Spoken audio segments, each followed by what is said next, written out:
सौरभ, मैं चाहूंगी कि आप और लोगों से भी बात करें और भोजपुर की अगर बात करें तो भोजपुर में लगभग 30 किलोमीटर ये यात्रा जो है वोटर अधिकार यात्रा वो इस वक्त जा रही है और जो 2 विधानसभाओं को कवर करती है यात्रा नजर आ रही है, बडहरा और आरा। और ये दोनों ही विधानसभाएं पिछले विधानसभा चुनाव में बीजेपी के कब्जे में थी। यानी कि ऐसा भी है क्या कि वोटर अधिकार यात्रा का जो मैप रखा गया है वो कुछ ऐसे एरियाज रखे गए हैं जो बीजेपी प्रभावित हैं?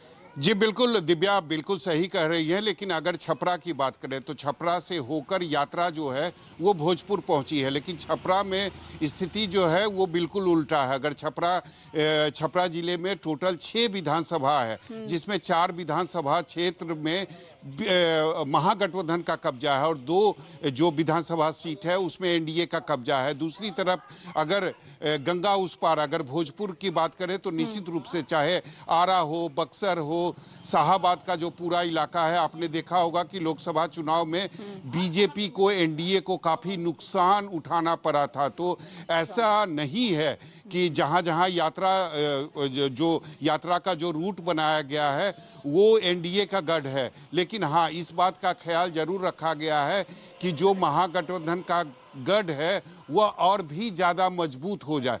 निश्चित रूप से पहले शाहाबाद का जो इलाका है, भोजपुर का इलाका है, वो एनडीए का गढ़ माना जाता था। लेकिन लोकसभा चुनाव के जो नतीजे आए थे वो स्थिति और परिस्थिति बिल्कुल विपरीत हो गई थी, क्योंकि जो लोकसभा में नतीजे आए थे वो महागठबंधन के पक्ष में आए थे। तो निश्चित रूप से अब महागठबंधन चाहती है कि जो उन्हें मिला है, यानी शाहाबाद और भोजपुर का जो मतदाताओं का जो समर्थन उन्हें मिला है वो कायम रहे। तो निश्चित और भी कई लोग हैं, एक एक करके बात करेंगे। थोड़ा सा आगे आ जाइए आप मुझे ये बताइए कि अखिलेश यादव को आज आए हैं, वोटर अधिकार यात्रा में हैं, अभी आरा पहुंचे हैं, तो इससे कितना फायदा होगा महागठबंधन? ज़्यादा, बहुत ज़्यादा और फायदा होगा सर। जो कि वहाँ के कर्नाटक की कहाँ का मुख्यमंत्री आए थे, नहीं कर्नाटक के आए थे, तमिलनाडु के आए थे, आज अखिलेश यादव आए थे कि एक इंडिया गठबंधन का जो है और मजबूती से लोग काम कर रहे हैं बिहार में, और मेहनत कर रहे हैं। मेहनत तो जारी है उन लोगों का, और मेहनत का, परिश्रम का फल तो ऊपर वाला ही स्वयं देते हैं। तो आज नहीं तो कल आने वाला है चुनाव, उसमें तो जरूर दिखेगा। तो परिश्रम तो तेजस्वी यादव 2020 में भी किए थे। हाँ, तो उसका परिणाम परिश्रम तो किए थे ना तेजस्वी यादव 2020 चुका था, परिणाम आ चुका था, मगर उसके बसरते घोटाला हो गया वोट का, कहाँ से आएगा परिणाम? तो जो उस समय आरोप लगाए थे तेजस्वी यादव कि करीब 10-12 सीटों पर, 15 सीटों पर जानबूझकर हराया गया है। सही बात, एकदम हकीकत बात है कि हराया गया था उनको। सरकार बीजेपी का बनाया गया था, जबरदस्ती जीता हुआ कैंडिडेट को हरा दिया गया 10 वोट 20 वोट से।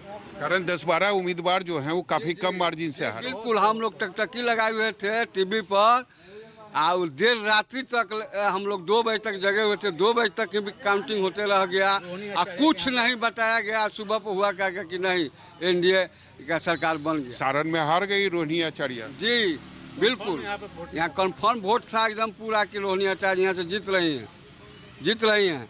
लेकिन लास्ट तक करके न्यूज को रोक दिया गया। शाम में एक बैग हो गया कि राजीव प्रताप जी जीत चुके। जो चीजें पहले हुई वो तो 2025 में भी होगा फिर।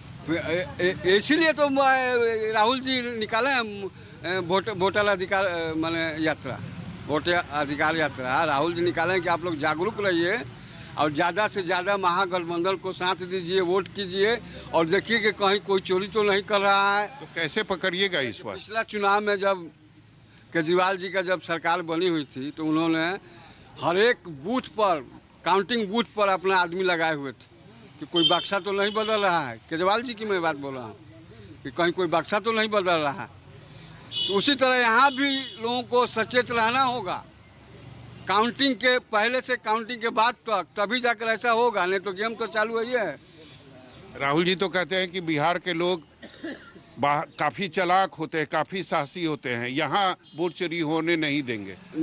तो जागरूक कर रहे हैं। अब जितना जागरूक था उससे ज़्यादा बढ़ चढ़ के और लोग जागरूक होंगे। और राहुल जी के लिए पूरा अब करीब 75% देश तैयार है।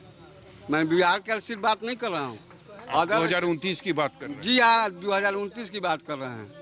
75% तक अभी तक का रिपोर्ट आप लोग के माध्यम से। नहीं, तेजस्वी यादव तो बोले कि 2029 में लोकसभा का चुनाव होगा कहीं तो हम बीचे लोग में, कहीं बीचे में राहुल चुनाव ना गांधी हो को जाए। प्रधानमंत्री। अगर बीचे में नहीं कहीं चुनाव हो जाए 2029 तो बहुत बाकी है। बीच में कैसे हो? मध्यावधि चुनाव हो ही जाएगा, कहीं ये पलटू राम पलटी मारेंगे।